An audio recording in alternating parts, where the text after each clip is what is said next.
travailleuse sociale depuis déjà plus de 15 ans. Elle a travaillé auprès des jeunes dans les écoles, des enfants victimes d'abus sexuels et plus encore. Aujourd'hui, elle est coordonnatrice du programme de violence faite aux femmes et des logements sociaux dans un centre à Ottawa. À travers... Je m'excuse. Je suis désolée. À travers ce même rôle, elle offre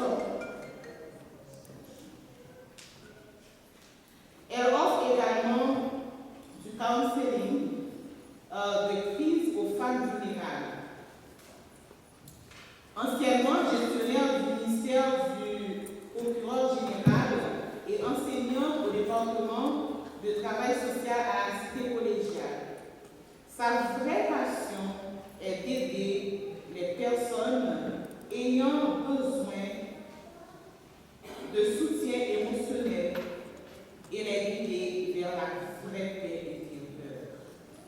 Comme pasteur, elle aime beaucoup lire à propos de tout ce qui concerne la santé du point de vue holistique et accumule des informations sur les remèdes naturels.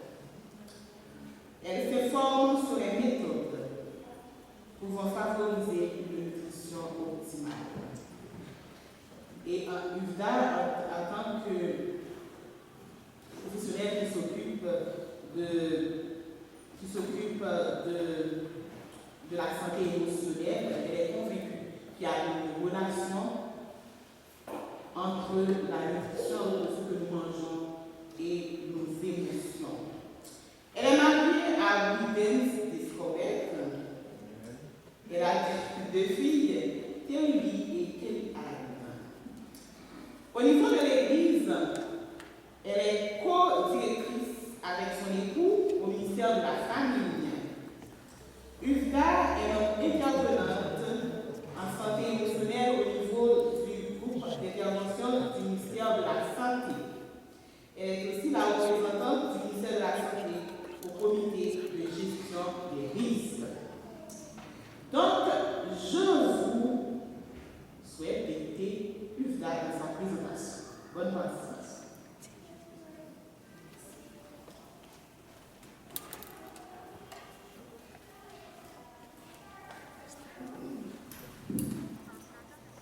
Chers amis, chers frères et sœurs, bonsoir. C'est un réel plaisir pour moi d'être avec vous ce soir. Et j'espère que vous êtes également heureux d'être présents pour pouvoir apprendre un petit peu plus sur la nutrition. Donc, juste avant de commencer, comme nous parlons d'un sujet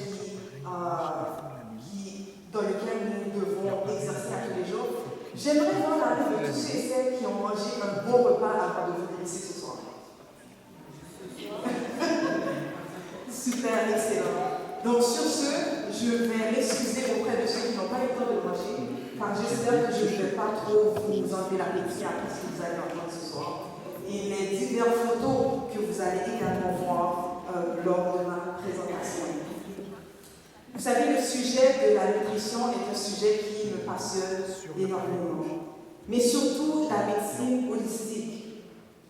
Je dis toujours que si je n'étais pas dans le domaine de la santé mentale, la naturopathie et la médecine holistique seraient les domaines dans lesquels j'aurais aimé beaucoup œuvrer. Au courant de la semaine, nous avons parlé de l'importance de l'air, nous avons parlé de l'importance de boire de l'eau, nous avons parlé de l'importance de faire de l'exercice, et hier, nous avons parlé de la tempérance. Selon moi, personnellement, ces sujets sont relativement des choses que nous pouvons pratiquer facilement un peu à tous les jours.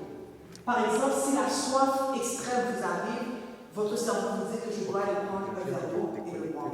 Vous devez marcher pour aller au boulot, marcher peut-être pour vous rendre à la maison, marcher pour aller dans l'autobus. Donc ce sont des choses qu'on peut facilement peut-être intégrer dans notre vie de tous les jours.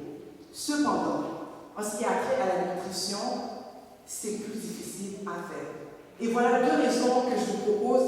Pourquoi c'est une autre paire de manches d'intégrer la nutrition dans notre vie de tous les jours? Tout d'abord, la première raison pourquoi, c'est parce que depuis notre tendre enfance, notre goût, notre sens du goût et notre sens de la nutrition a complètement été piégé. Imaginez-vous que depuis votre enfance, on vous donne du lait de vache. En tant qu'humain, nous sommes les seuls mammifères sur la Terre, vous comprenez, qui boivent le lait de notre mammifère. Si vous donnez par exemple du lait de vache, si vous prenez une vache ne va jamais s'accroupir pour aller boire le lait du chèvre. Mais pourtant, nous les humains, nous le faisons. La deuxième raison pourquoi il est difficile pour nous d'intégrer la nutrition dans notre vie, c'est parce que malheureusement, en tant qu'humains, nous attendons lorsque quelque chose de grave nous arrive pour pouvoir changer notre nutrition. Lorsque nous avons une mauvaise nouvelle dans le cabinet du médecin qui nous dit que Madame, Monsieur, vous êtes atteint de telle maladie, donc tout d'un coup, il y a quelque chose qui se déclenche et on veut tout d'un coup changer notre nutrition. Et malheureusement, c'était mon cas. En 2010, lorsque j'ai accouché de ma deuxième et dernière fille, j'ai été atteinte d'une embolie pulmonaire.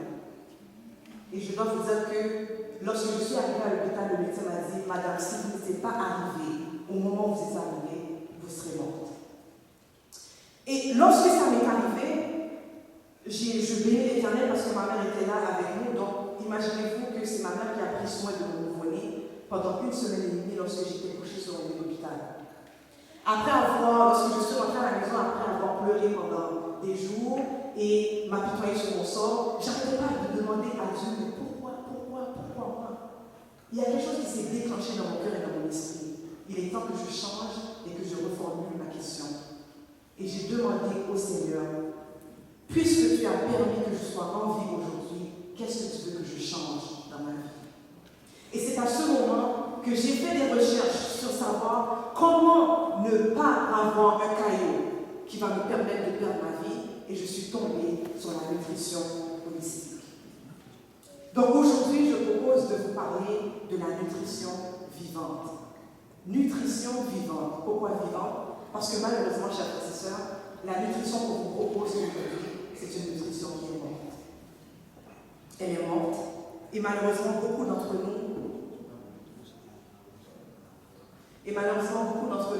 nous sommes attirés par cette nutrition qui est morte. Donc aujourd'hui, je vais vous partager des informations qui sont très controversées, et malheureusement, comme je vais le mentionner, je ne suis pas nutritionniste. Cependant, les nutritionnistes ne vont pas vous partager les informations que je vais vous partager aujourd'hui. Ni les médecins ne le feront pas. Et vous allez comprendre pourquoi lors de la présentation. Parce que pour eux, il est dangereux de partager les informations que je vais vous partager aujourd'hui. Parce que vous savez que ces professionnels de la santé se trouvent dans une boîte qui ne peuvent pas sortir de cette boîte. Parce que beaucoup de gens profitent du fait que nous soyons malades. Aujourd'hui, je vais vous provoquer et je veux vous pousser à vous poser certaines questions. Donc, nutrition vivante. Pour permettre de préparer ma présentation, j'ai décidé d'aller faire un tour pour voir quelle est la définition de la nutrition. Que veut dire nutrition?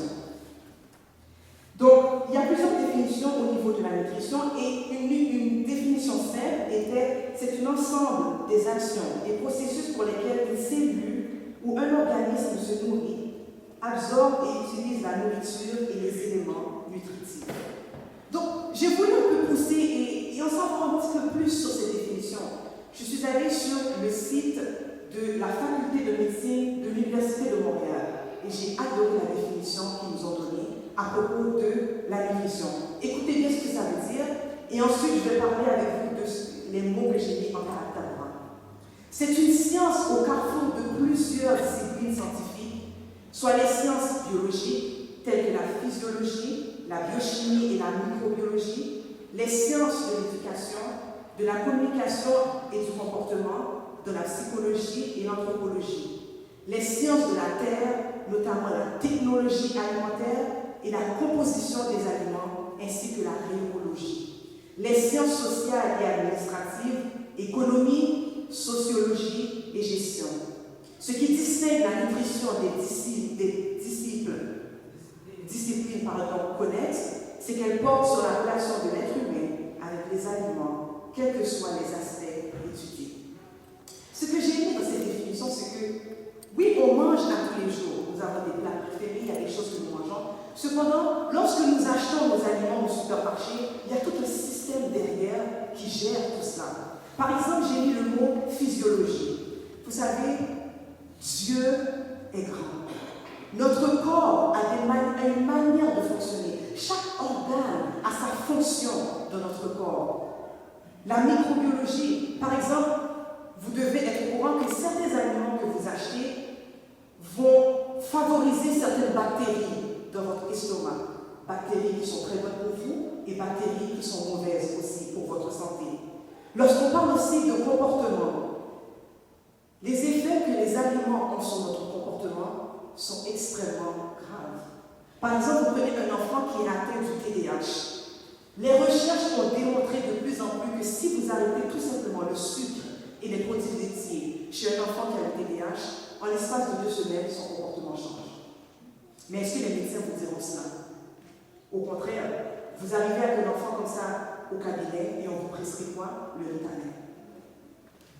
Et on voit aussi la psychologie, notre manière de penser lorsqu'on mange trop de choses qui sont sucrées, on est un peu excité. On voit aussi la technologie alimentaire. Ça, c'est vraiment intéressant. Est-ce que vous avez remarqué que lorsque vous allez au supermarché, par exemple, vous voyez le chou-fleur, un chou-fleur qui est mauve. Est-ce que c'est normal, selon vous? Non. Est-ce que vous avez remarqué également que lorsque vous allez au supermarché, beaucoup d'aliments sont maintenant des aliments sans pépins? Concombre sans pépins, orange sans pépins, melon sans pépins, beaucoup de raisins sans pépins, beaucoup d'aliments maintenant sont sans pépins. Et ces aliments sont des aliments qui sont hybrides, fabriqués. Dieu a créé des aliments, tout aliment devrait venir avec des pépins. Mais malheureusement, parce que c'est ce que nous avons dans le marché, c'est ce que malheureusement nous devons consommer. Il y a également l'économie. L'industrie alimentaire fait beaucoup d'argent, nous allons voir ça dans la prochaine slide, et aussi la gestion. Les gens qui mangent de la viande, on va en parler aujourd'hui également ce soir. Je ne vais pas vous juger, je sais que c'est difficile de l'arrêter, cependant, il est important que vous vous posiez certaines questions. Mais il y a toute une gestion derrière la viande. Pensez-y, lorsque quelqu'un est décédé, est-ce qu'on le laisse par terre afin que l'odeur puisse tuer tout le monde? Non. On court et on le met à la mort. Pourquoi? Parce que le corps va se décomposer. Mais c'est le même système avec la viande. Lorsqu'une vache, lorsqu'une poule, lorsqu'un bœuf est tué, est-ce que vous pensez que réellement il arrive au supermarché tout rouge et saignant comme vous le trouvez? Non. Il y a des produits qu'on injecte dans la viande pour garder sa couleur. Et ces produits, nous les consommons et ils vont où? Dans notre corps. Nous avons également, par exemple, les pommes. Nous sommes tous attirés par des pommes qui sont brillantes. Vous arrivez au supermarché sur la grosse foule de pommes et elles sont brillantes. Mais pour que les pommes soient brillantes, il faut mettre un produit là-dessus et c'est la cire. Et lorsqu'on mange des pommes tous les jours, et la cire s'accumule dans notre estomac.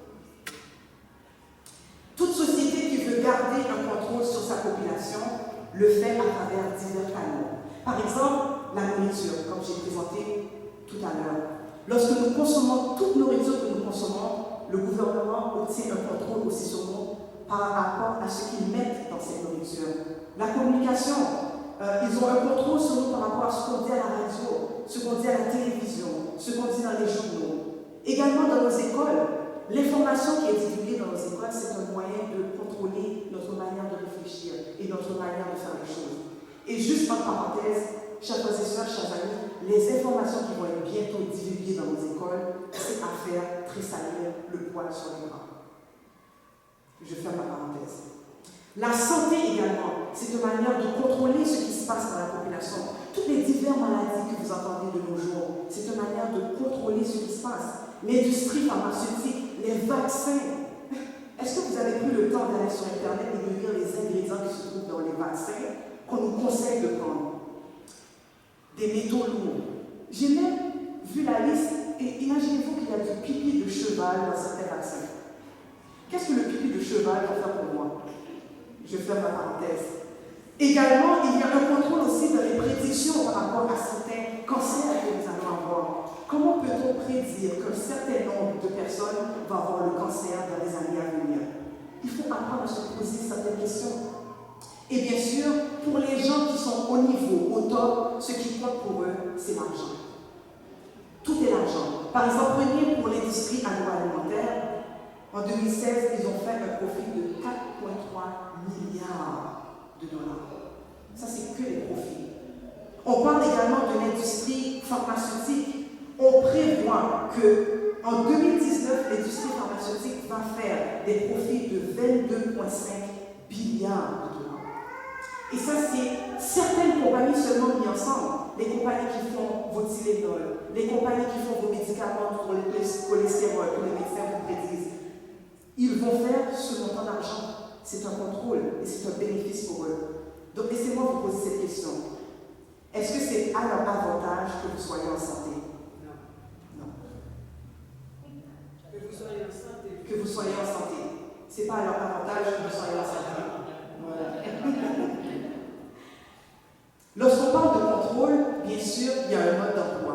Donc, on veut vous dire quoi faire et comment le faire. Et quand il s'agit de l'alimentation, on a une historique ici des guides alimentaires canadiens et on nous a donné un mode d'emploi depuis 1942. Vous allez voir le premier guide dans le coin ici, c'était le premier guide qu'on a eu en 1942. Et dans les guides alimentaires, on vous donne par exemple les portions, combien de portions de produits laitiers vous devez avoir, combien de portions de viande, combien de portions de légumes. Donc tout ça est mentionné dans le guide d'alimentation. Vous allez remarquer qu'au coin, c'est le nouveau guide pour 2019. Mais je ne vais pas trop en parler en ce moment, je vais revenir là-dessus parce que selon moi, il y a un petit piège là-dedans. Et on va découvrir ça ensemble.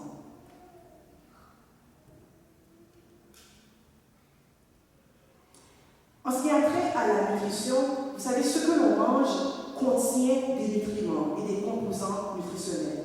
Par exemple, nous trouvons les minéraux, nous trouvons les vitamines, les fibres alimentaires, les lipides et les glucides dans ce que nous mangeons. En nutrition conventionnelle, j'ai bien mentionné ici conventionnelle, ce qui veut dire que tout nutritionniste que vous allez aller voir au médecin, ils vont vous dire qu'il y a 5 groupes alimentaires.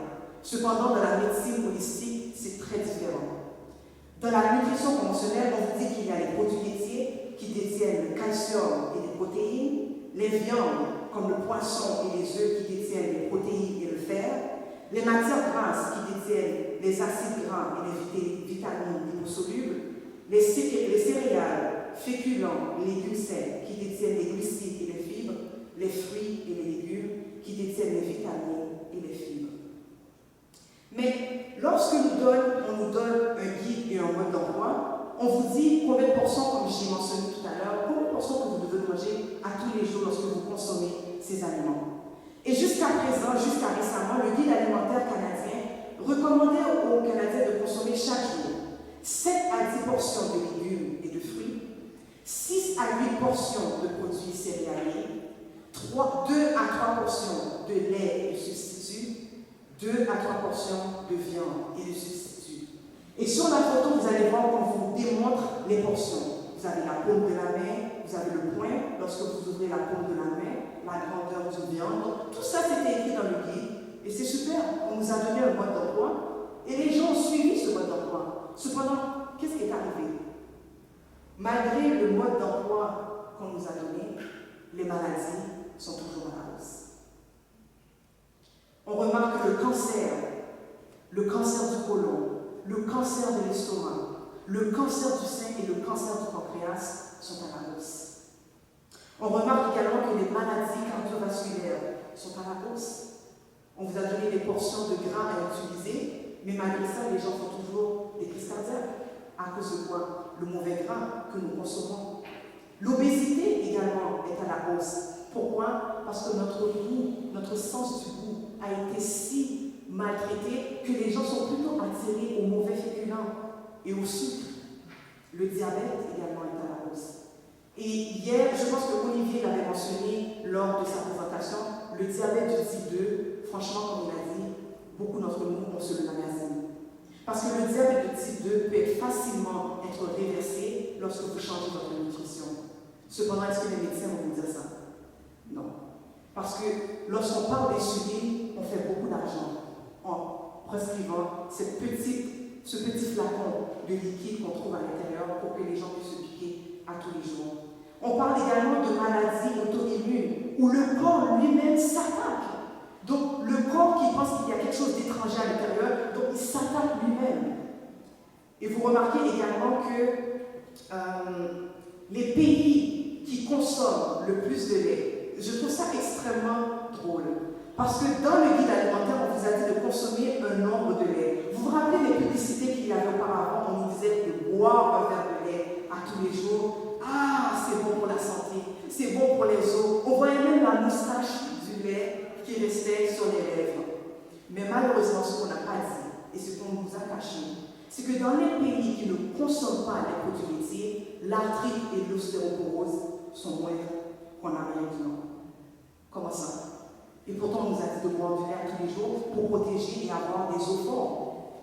On remarque également pour les gens qui sont des Caraïbes, qui sont de l'Afrique, du Mexique par exemple, et des pays du Sud. Vous ne trouvez pas ça bizarre que de nos jours, dans ces pays, de plus en plus de gens sont atteints du cancer et de certaines maladies qu'on n'a jamais entendues auparavant dans ces pays?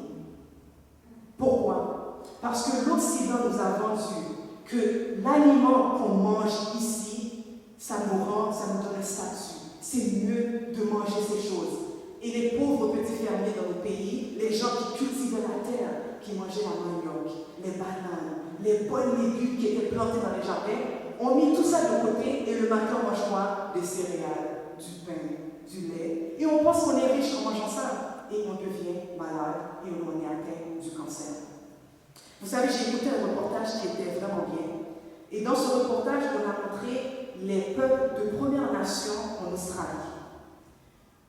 On a remarqué qu'à travers ce peuple, les gens étaient atteints beaucoup d'obésité, de cancer et de diabète.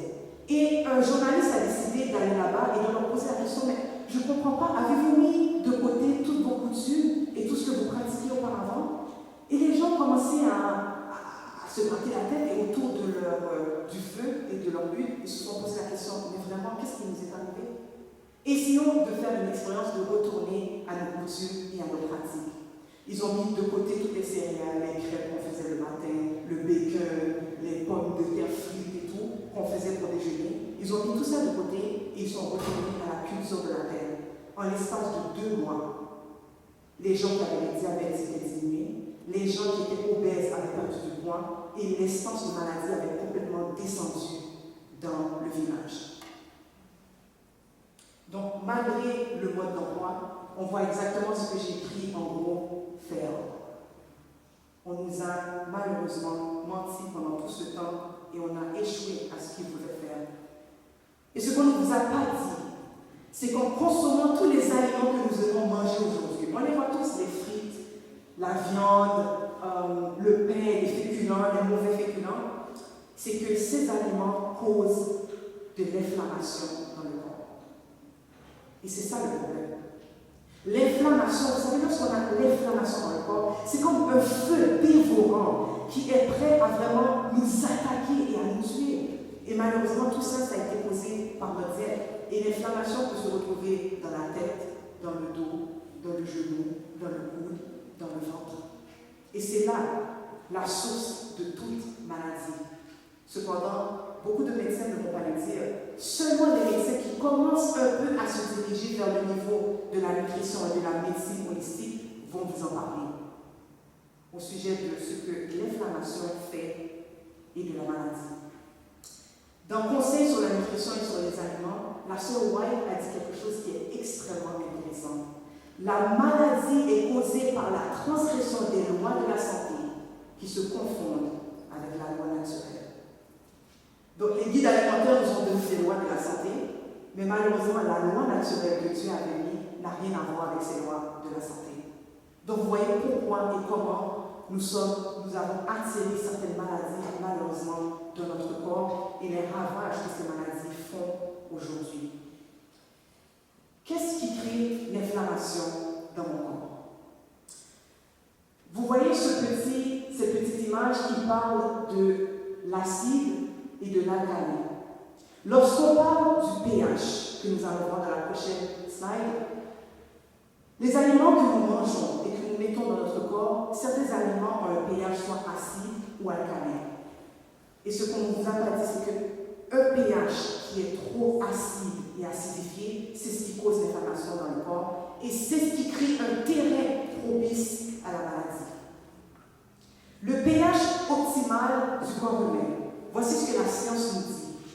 Le corps humain, notre sang et autres milieux liquides ont un pH mesurable. Toutes les cellules et tous les organes, tous les fluides du corps ont besoin d'un niveau de pH particulier pour fournir une performance optimale. Les enzymes de notre corps adoptent une forme spécifique selon le pH du milieu où elles se trouvent, et ces enzymes sont donc très sensibles au degré d'acidité et ne fonctionnent bien qu'en présence d'un pH très spécifique. Et ce pH très spécifique, c'est le pH alcalin. Donc le pH, lorsqu'on parle de pH dans notre corps, le pH varie entre 0 et 14. Un pH qui est 0, c'est un pH extrêmement acide, et 14, c'est le plus haut, c'est un pH alcalin. Et le pH optimal qu'on désire avoir dans le sang, c'est un pH entre 7,3 et 7,35. En bas de cela, chers frères et sœurs, chers amis, vous avez un pH acide. En bas de 7, vous avez un pH acide. Et qu'est-ce que l'acidité crée dans le corps et l'inflammation? Le mucus. Mais on va parler seulement de ça dans la médecine holistique. Et qu'est-ce que c'est le mucus? Vous savez, lorsque vous avez le rhume et que le nez coule, c'est le mucus. Et c'est ce qui se retrouve dans notre corps. Mais est-ce que vous vous êtes déjà posé la question lorsque vous avez le rhume, où était caché tout ce mucus qui est sorti? C'était dans le corps. Et malheureusement, lorsqu'on a un mauvais pH, un pH qui est acide, vous mélangez ça avec le manque de sommeil. Les gens qui n'ont pas 8 heures à 9 heures, ça diffère pour beaucoup de personnes, mais les gens qui n'ont pas de 7 à 8 heures de sommeil par jour, qui ne font pas d'exercice, Olivier l'a très bien mentionné, Esther l'a mentionné également hier, ceux qui ont du stress, nous sommes une bombe à retardement.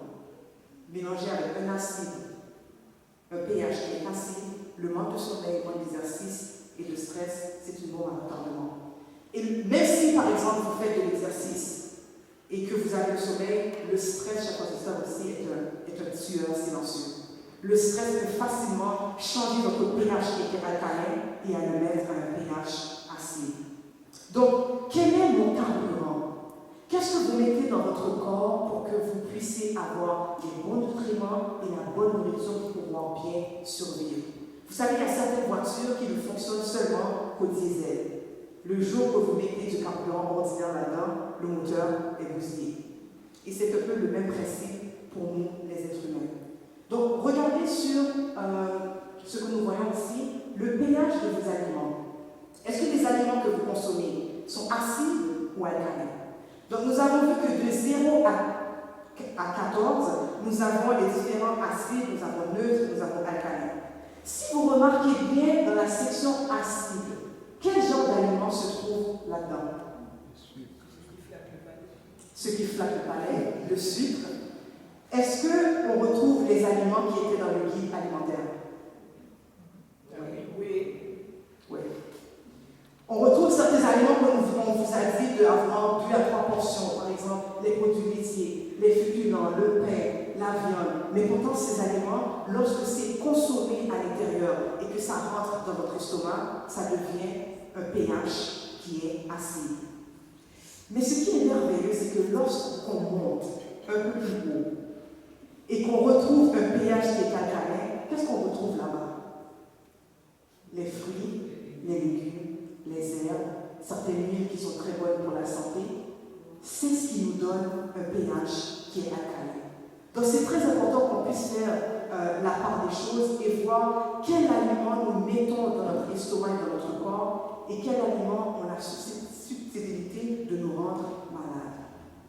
La prochaine slide que je vais vous montrer, je m'excuse d'avance pour les gens qui ont le cœur sensible, mais malheureusement, je dois faire mon travail et vous dire de la vérité, rien que la vérité. On regarde ici une slide avec de la viande. Je l'ai mentionné tout à l'heure. Pour ceux et celles qui mangent de la viande, je ne vous juge pas, je mangeais de la viande auparavant. Aujourd'hui, si c'est différent, il y a un cheminement dans toute chose. Mais bien sûr, il est important que vous sachiez ce que vous mangez. Vous savez, lorsque Dieu a créé les animaux, chaque animal avait un rôle. Par exemple, vous prenez le rôle des crustacés qui sont dans la mer, le rôle c'était de nettoyer le fond de la mer. Vous prenez le le rôle, par exemple, du porc. Son rôle, c'était de nettoyer ce qui se trouve sur la terre. Et aujourd'hui, vous avez des gens qui vont dans des buffets et qui mangent des crevettes à quantité industrielle, des crevettes qui ont fini de nettoyer la mer, vous les mettez à l'intérieur et qui pourrissent à l'intérieur. Et pour ceux et celles, peut-être certains de nos invités qui mangent le porc, je m'excuse, mais je dois vous dire la vérité, le porc est la pire viande que vous pouvez consommer. Pourquoi? Parce que le porc a un verre naturel qui se retrouve là-dedans. Lorsque vous le consommez, le verre se retrouve dans votre estomac. À partir de janvier 2020, il y aura sur la première photo, comme vous voyez ici, des viandes qui auront été créées dans des laboratoires. Et à partir de 2020, les gens qui sont pescatariens, ce qui veut dire que les gens qui sont végétariens et qui mangent du poisson, à partir de 2020, au mois de janvier, il y aura une nouvelle sorte de poisson qui sera mis sur le marché, et ce poisson a été créé dans des gros tanks aux États-Unis.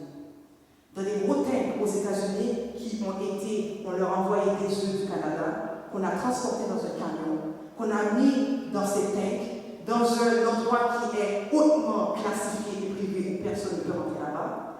Et ce qui est triste avec ce poisson, c'est qu'il n'y a aucune réglementation qui peut vous dire que c'est un poisson qui a été créé. Seulement la compagnie, à sa discrétion, peut décider de dire poisson laboratoire. Donc nous allons manger des poissons qui ont été créés par des robots, des poissons qu'on ne sait même pas ce qui se retrouve là-dedans, et ces genres d'aliments ne font que créer de l'acide dans notre corps. La deuxième photo, est-ce qu'il y a quelqu'un qui peut me dire s'il sait c'est quoi? On me dit qu'une viande qui est pourrie. Oui, elle est pourrie, mais c'est encore pire. La viande que vous voyez dans la photo du numéro 2, c'est une viande qui a une tumeur. La viande qui a cette tumeur, malheureusement, est-ce que vous pensez que les bouchers, lorsqu'on a cette viande, qu'on jette cette viande? Non. Ce qu'on fait, on coupe autour de la tumeur, on jette la tumeur, on met des produits chimiques qui vont lui donner la couleur, et on les met, on les emballe et on les envoie au supermarché. Donc vous consommez sans même le savoir des viandes qui ont des tumeurs. Et moi, je crois profondément que ce qu'on consomme, ce qui avait dans cette viande, vient dans notre corps. Qu'on le veuille ou non, c'est la vérité. Et lorsque les animaux vont à l'abattoir, vous avez, il y a plusieurs vidéos sur YouTube qui nous démontrent le stress et le sentiment de peur que ces animaux ont lorsqu'ils vont à l'abattoir. On les entend crier comme des enfants. Et tout ce stress-là se retrouve dans leurs cellules. Et lorsque vous consommez cette viande, vous ne pensez pas que c'est transféré dans votre corps? Bien sûr que oui. C'est la science qui est comme ça, c'est la nature qui est comme ça. La troisième photo, c'est un poisson également qui est atteint de plusieurs tumeurs. Mais ce qu'on fait, on coupe autour et on va probablement faire des morceaux et vous vendre des poissons panés en boîte. J'ai parlé tout à l'heure du nouveau guide alimentaire. En 2019, ce nouveau guide alimentaire est arrivé. C'est très intéressant. Je suis contente qu'ils ont réalisé qu'il y avait tellement de maladies sur la Terre, qu'il y avait tellement de choses que la nutrition avait causées. Ils se sont dit probablement autour d'une table, changeons un peu le guide alimentaire. Et vous allez remarquer sur la photo qu'ils ont dit, mangez des légumes et des fruits en abondance. Ça, c'est super. Ils ont mis la moitié de l'assiette. Ce qui veut dire qu'ils nous conseillent que les aliments, chaque repas devrait être composé de 50% de fruits et de légumes. On nous a dit également de consommer des aliments protéinés. Et c'est là pour moi, là où il y a le danger. Mais je reviens. On nous a également dit de faire de l'eau votre boisson de choix. Ça, j'aime beaucoup. Parce que si vous remarquez bien, on n'a pas mis le verre de lait. Donc, on a priorisé le lait sur les boissons que nous devons consommer. Et également, on nous dit de choisir des aliments à grains entiers. C'est super, c'est magnifique. Mais voilà, selon moi, est le piège. Numéro 3. Qu'est-ce que le numéro 3 nous dit? Les sources de protéines que vous devez consommer devraient provenir de sources végétales plutôt qu'animales. Ça, c'est super. Cependant, il y a un problème. Depuis 2017, vous allez remarquer qu'il y a une vague de végétarisme. Tout le monde est végétarien. Les artistes en parlent. Moi, je suis vegan, on nous montre comment faire des smoothies, on fait des vidéos, comment faire certaines choses. Donc, tout le monde veut sauter un peu dans la vague du végétarisme. Et c'est la même chose sur les réseaux sociaux. On en parle. Et c'est on en parlait. Cependant, la manière qu'ils ont présenté ce qu'il faut manger à titre de protéines végétales, là est le problème. Ils n'ont pas mentionné que les protéines devraient être des légumes. Ils ont dit protéines végétales. Et voilà ce qui est arrivé par la suite. Vous avez sûrement entendu parler de la nouvelle viande Beyond Meat. Est-ce que certains ont entendu parler de cette viande? On en a mangé, jusqu'à ce que je lise ce que j'ai lu. Tous ceux qui sont végétariens sont heureux parce qu'on a créé une viande qui est faite de base, comme on vous dit, de base protéinée, et tout le monde saute là-dessus et on veut les manger. Cependant, il y a des secrets graves qu'on ne nous a pas dit à propos de cette viande. Lorsqu'on parle de viande végétarienne, il faut faire extrêmement attention parce que beaucoup de ces viandes sont faites à partir de soya qui ont été génétiquement modifiés. Et lorsqu'on parle de soya génétiquement modifié, c'est du soya qui a été créé en laboratoire. Le vrai soya, chers frères et sœurs, pousse dans un champ où on fait pousser, on lui donne le temps de pousser. Si vous avez la chance de consommer du soya qui est biologique, super, allez-y, c'est ce qu'il faut consommer, mais pas du soya qui a été génétiquement modifié. Et ce qui est triste, c'est que dans ces viandes végétariennes, c'est ce qui est à l'intérieur. Donc pour ceux et celles qui sont végétariens et qui mangent constamment du tofu, de grâce, faites attention. Faites attention, parce que le soya qui est génétiquement modifié crée un pH acide dans l'estomac. Et ce qu'on ne vous a pas dit aussi également dans ces viandes, qui goûtent très bon, sincèrement, lorsque vous goûtez ce Beyond Meat, vous pensez vraiment que vous mangez de la viande. Mais ce que je trouve également qui est un peu drôle, c'est que comment se fait-il qu'en tant que végétarien, il nous faut absolument un substitut qui ressemble à de la viande? Ce qui veut dire qu'on n'a pas également réellement quitté à 100% cette envie de manger de la viande. Lorsqu'on regarde les ingrédients qui se trouvent dans ces produits, c'est des ingrédients extrêmement nocifs. Isolate, l'huile de canola, méthylcellulose, potassium bicarbonate, caramel color, du yeast, l'extrait de yeast. Et il y a un ingrédient particulier que j'aimerais que vous portez attention lorsque vous achetez des aliments qui sont soi-disant plant-based et qui sont végétariens. La carragénine. La carragénine, c'est un produit qu'on met dans les aliments végétariens pour leur donner de la consistance. Et lorsque vous consommez ce produit, vous avez instinctivement de l'inflammation dans votre estomac. Et ça a été prouvé parce qu'ils ont fait ces tests sur des rats dans les laboratoires et leur estomac était complètement enflammé lorsqu'ils avaient consommé de la carragénine. Et la carragénine se trouve souvent dans les viandes végétariennes, dans les laits d'amande, les laits de soya, les laits de noix. Donc il faut faire extrêmement attention lorsque vous achetez ces choses-là. Vous tournez la boîte, si c'est une carragénine, mettez-le de côté. J'en ai vu des nouveaux qui n'ont pas ce produit, donc essayez de viser pour cela. Vous savez qu'il est très facile également pour ceux qui veulent faire.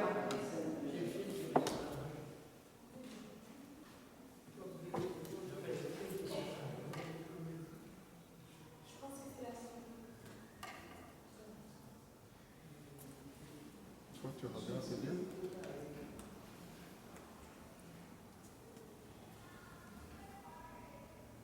Je vais continuer. Vous savez, il est très également facile pour vous de faire votre propre lait. Par exemple, si vous voulez faire votre lait d'amande, il suffit tout simplement de mettre une poignée d'amandes dans de l'eau le soir même, vous le laissez tremper, le lendemain vous jetez l'eau où les amandes étaient trempées, vous prenez de l'eau pure que vous utilisez, vous le passez dans le malaxeur, vous mettez de l'essence de vanille, vous mettez du miel comme vous voulez, et ça devient du lait d'amande qui reste dans votre frigidaire pour 2 ou 3 jours. Si vous n'aimez pas les grumeaux dans le lait, vous les faites passer à travers de tissus qu'on fait pour faire les fromages et vous avez du très bon lait d'amande.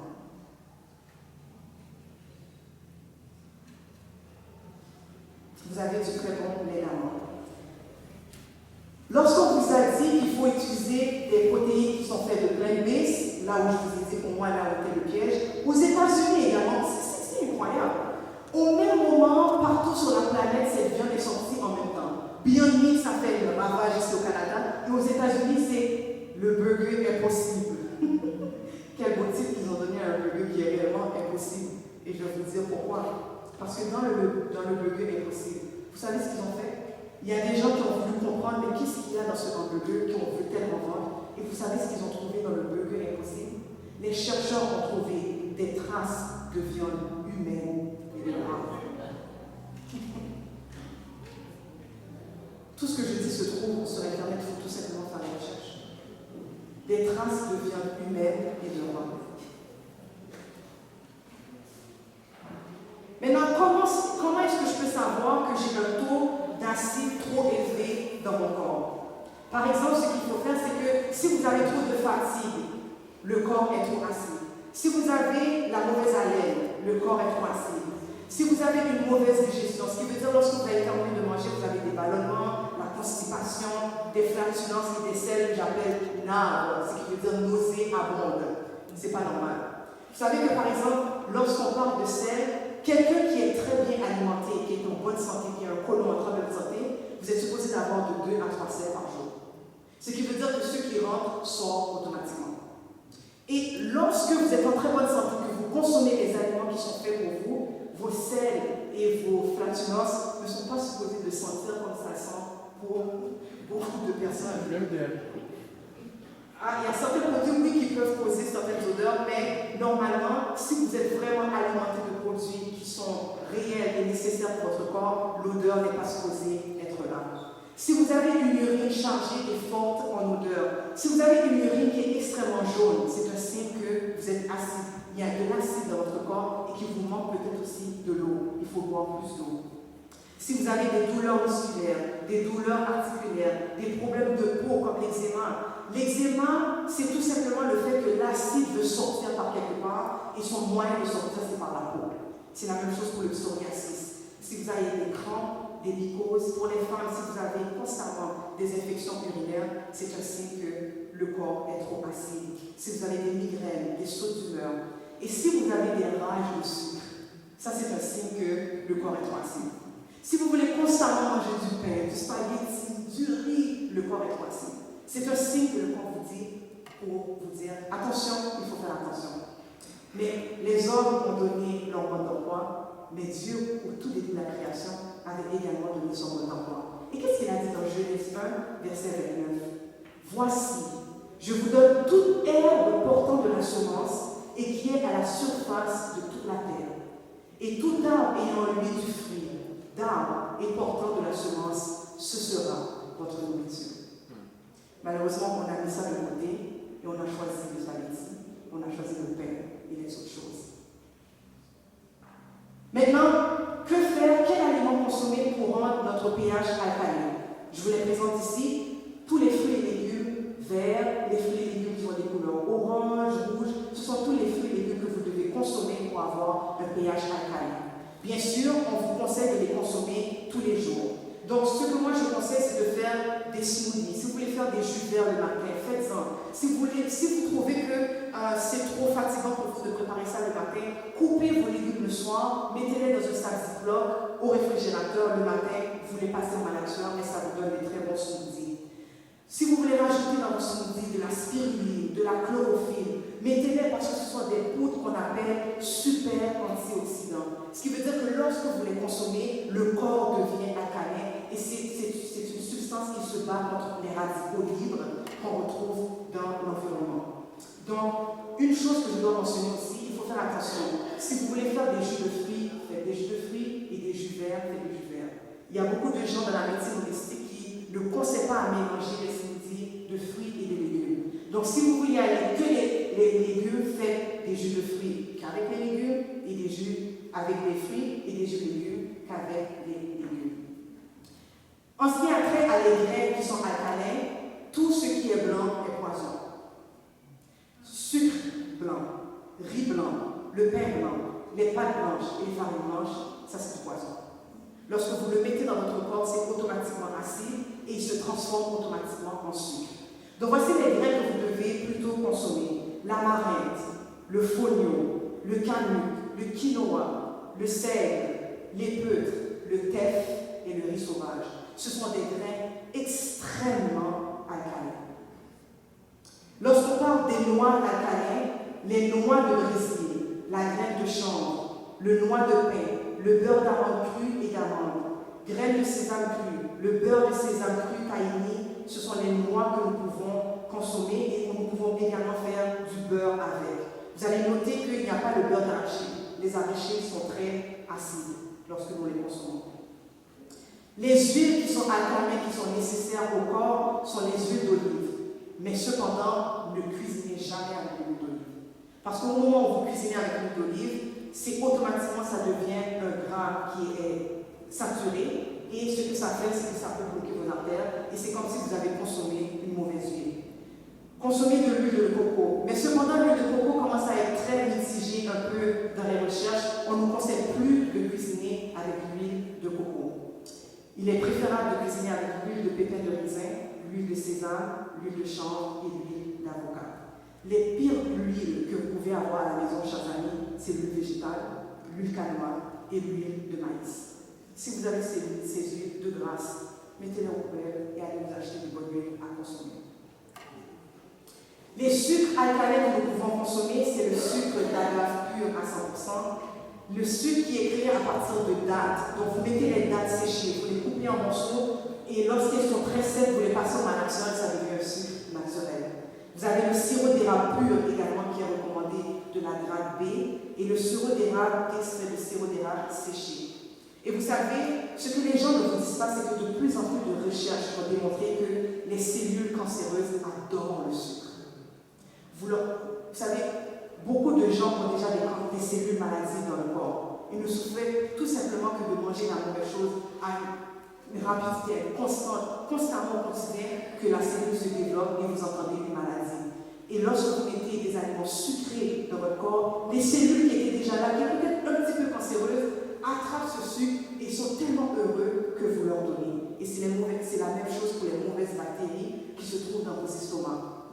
Pour les gens, comme je disais tout à l'heure, qui ont, par exemple, si vous avez la mauvaise haleine ou des ballonnements, il y a une mauvaise bactérie dans l'estomac, que lorsque vous leur donnez du sucre, ils sont extrêmement heureux de les recevoir. Donc, voici les remèdes naturels que je vous propose pour enlever le mucus et les toxines qui peuvent se trouver dans votre corps. L'origan. L'origan nettoie le sang. Donc, l'huile d'origan, c'est extrêmement important que vous ayez ça dans vos cabinets. Vous savez, lorsque l'hiver arrive, si vous sentez que vous avez un peu de mal de gorge, 5 à 10 gouttes d'huile d'origan sur la langue et déjà les symptômes de la grippe disparaissent. Le persil, qui est fort en fer et potassium. Le citron vert, fort en vitamine C. La racine de bardane, qui est un diurétique, un antibactérien et un antifongique. Le cresson est très bon. Il y a un taux élevé de vitamine C, un taux élevé plus que les oranges, du fer plus que les épinards et ça nettoie le sang. Les pêches ont beaucoup de vitamine C, de potassium et d'antioxydants et c'est aussi également un diurétique. Les diurétiques aident à faire pipi beaucoup et à aller aux toilettes et ça aide à flusher les toxines. Le cortisol, les amis. Les gens qui étaient dans les pays de la Caraïbe, vous connaissez ce fruit. En anglais, on l'appelle soursop. C'est un fruit qui contient beaucoup de vitamine C, enlève les toxines dans le sang. C'est un antioxydant, un potassium, magnésium et un manganèse. C'est un fruit extraordinaire. Et de plus en plus de recherches démontrent que les gens qui sont atteints du cancer et qui consomment le cortisol ont des grandes chances de survie et d'enlever cette cellule cancéreuse qui se trouve dans leur corps. Je vois déjà la chaîne qui s'avance, mais je dois terminer, il faut finir.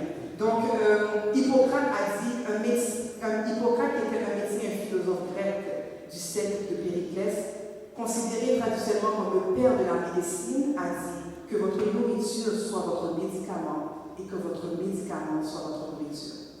Si vous avez un médecin de nos jours qui vous dit ce que Hippocrate a dit, gardez-le de grâce. Cependant, ce n'est pas tous qui vont vous dire cette chose. La nourriture est faite pour être guérie, pour nous aider à guérir, mais les bons aliments. Je termine avec une anecdote. Je viens de perdre ma gestionnaire qui était atteinte du cancer. C'était comme une deuxième maman pour moi, une femme extraordinaire. Et lorsqu'elle était malade, j'allais la rendre visite à la maison. Et lorsque je suis arrivée chez elle un jour, j'étais assise là avec elle et elle m'a demandé si j'avais envie de boire quelque chose. Je lui ai dit, ouais, je vais prendre un verre d'eau, quelque chose. Et sa fille qui était là m'a pris le verre d'eau et a demandé à sa maman si elle voulait prendre quelque chose. Et sa fille lui a sorti une canette soyez conscients qu'elle était atteinte du cancer de phase finale et son intestin était complètement bloqué, elle ne pouvait plus aller à la selle. Donc sa fille lui apporte du Coca-Cola. Et moi, lorsque j'ai vu ça, j'étais complètement choquée. Vous savez, lorsque vous aimez quelqu'un et que vous voyez certaines pratiques nutritionnelles qu'elles font, ça me rend absolument triste. Et je l'ai regardé et je lui ai dit, mais tu es sûr que tu peux boire ça, manger ça? Et j'étais absolument surprise de ce qu'elle m'a dit. Elle m'a dit, oui, c'est ce que mon médecin a dit que je peux prendre. Il m'a dit de boire du Pepsi, de boire du lait, de manger du fromage, des crevettes et des choses sucrées. C'est la seule chose que son médecin lui a dit, c'est la seule chose que ton corps peut supporter. Et elle a dit quelque chose qui vraiment m'a fait allumer les lumières. Elle a dit, tu sais, Ida, toutes les choses qui ne sont pas bonnes pour ma santé, c'est des choses que je peux consommer. Est-ce que ces médecins veulent que vous viviez? Non. Si vous aviez 2 mois, cette seule alimentation vous donne 5 jours. Et c'était malheureux, elle est décédée, elle ne pouvait même pas aller à la selle, c'était un tuyau qui la permettait de le faire. Je termine avec cette dernière slide. Aux États-Unis, depuis 1 an et demi, plus de 60 médecins holistiques ont été disparus. Et de manière mystérieuse, il y en a qu'on a retrouvés dans leur voiture avec une balle à la tête, il y en a qu'on a retrouvés dans les océans, et on a retrouvé un peu partout. Pourquoi il y a des gens qui veulent que ces gens meurent? Parce que ces gens, vous allez les voir sur YouTube, qui parlent de la médecine naturelle, comment être guéri avec de la nourriture naturelle, et ces gens sont décédés. Donc, chers frères et sœurs, vous savez, la santé n'a pas de prix. Sans la santé, vous n'êtes rien.